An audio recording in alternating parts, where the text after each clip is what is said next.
Alright, so we're back here on the back 40. This is one of our mock scrapes that we put in here on our first video. Looks like got a fair bit of use. We've gotten probably 5 to 8 different photos of bucks licking this thing, which is pretty cool. Today we're going to be doing a video on the Code Blue Rope-A-Dope. This is the system. It's about 20 bucks there at Walmart, and it looks pretty simple. As you can see, just a giant blue rope. You do get, this is basically a licking branch gel is what they call it, which I thought was kind of interesting. We'll talk a little more about that here in a second.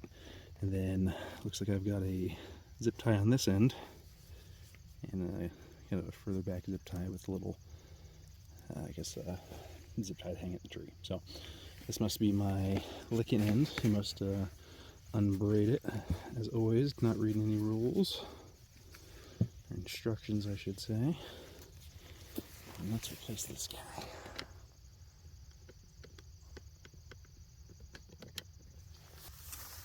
Alright, now the fun part, rack rub.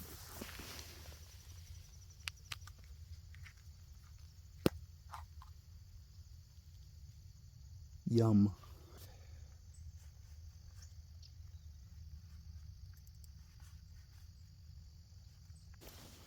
Overall, pretty easy.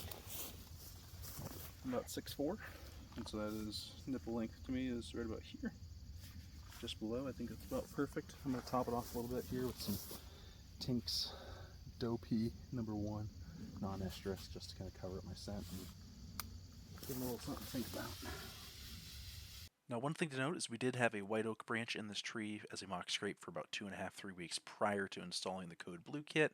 This is footage from that same day of installing the Code Blue kit. We found another scrape about 20 yards down the path from the one that we had put in. Now, once we saw this scrape, we saw absolutely zero activity at the scrape that we put in. Does that happen chance? Is it related to the Code Blue? I'm not sure. All I know is I had great luck with a white oak branch and didn't have good luck with the Code Blue.